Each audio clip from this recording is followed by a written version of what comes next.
অনেকদিন আগের কথা। একদিন টুনি ও টোনা জঙ্গলে ঘুরতে যায়। তখনই হঠাৎ করে একটি ভূতনি চিড়িয়া তাদের সামনে চলে আসে। এ দেখে টুনি ও টোনা অনেক ভয় পেয়ে যায়। তখনই টুনি টোনাকে বলে, টোনা টোনা দেখো এইটা কি? তখন টোনা বলে, এটা তো ভূতনি চিড়িয়া, ভাগো এখান থেকে তাড়াতাড়ি।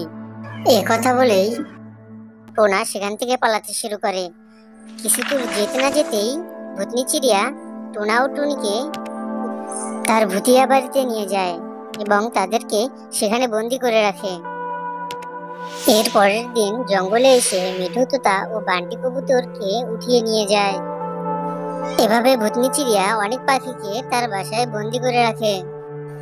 তখনই সকল পাখি বুঝতে শুরু করে এই ভূতনি চিড়িয়া সবাইকে মেরে ফেলবে। তখন সেখানে ডাকু রাক্ষস চলে আসে এবং ভূতনি চিড়িয়াকে বলতে থাকে, এই ভূতনি চিড়িয়া, এদেরকে তুই এখানে বন্দি করে রেখেছিস কেন? তখনই ভূতনি চিড়িয়া বলে, আমি এসব পাখিদেরকে মেরে ফেলবো। মূর্খ চিড়িয়া, এসব পাখি তোর কি ক্ষতি করেছে? এদের মধ্যে কেউ একজন আমার স্বামীকে বন্দি করে রেখেছে, এই জন্য আমি এদের সবাইকে মেরে ফেলবো। আরে বোকা চিড়িয়া, তুই যদি এদেরকে মেরে ফেলিস তাহলে বুঝবি কিভাবে তোর স্বামীকে কে বন্দি করে রেখেছে? আমি কিছুই জানি না। এসব চিড়িয়াদেরকে মেরে ফেলেই আমার শান্তি অনুভব হবে। চুপ কর ভুতিয়া চিড়িয়া, আমি তোর স্বামীকে খুঁজে এনে দিচ্ছি। তুই এসব পাখিদেরকে ছেড়ে দে। আগে তুই আমার স্বামীকে খুঁজে আন, তারপর আমি সব পাখিদেরকে ছেড়ে দেব। এটা যদি তোর ইচ্ছে হয় তাহলে ঠিক আছে, আমি তোর স্বামীকে খুঁজে নিয়ে আসছি। যতক্ষণ না আসছি ততক্ষণ এসব চিড়িয়াদের তুই কিছুই করবি না। 24 ঘন্টার মধ্যে যদি তুই আমার স্বামীকে খুঁজে না আনিস তাহলে আমি সব চিড়িয়াদেরকে মেরে ফেলবো।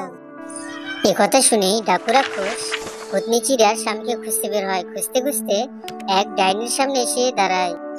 আপনি কি ভুতিয়া চিড়িয়ার স্বামীকে দেখেছেন? হ্যাঁ, আমি তাকে বন্দি করে রেখেছি, কিন্তু তুই তাকে কেন খুঁজতেছিস? তার সাথে তোর কিসের সম্পর্ক? এরপর ডাকু রাক্ষস ডাইনিকে সব কথা খুলে বলতে শুরু করে।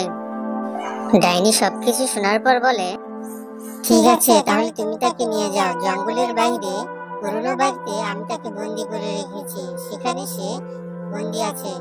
তখনই ডাকু রাক্ষস সেখানে চলে আসে এবং ভুতিয়া চিড়িয়ার স্বামীকে সেখান থেকে নিয়ে যায়।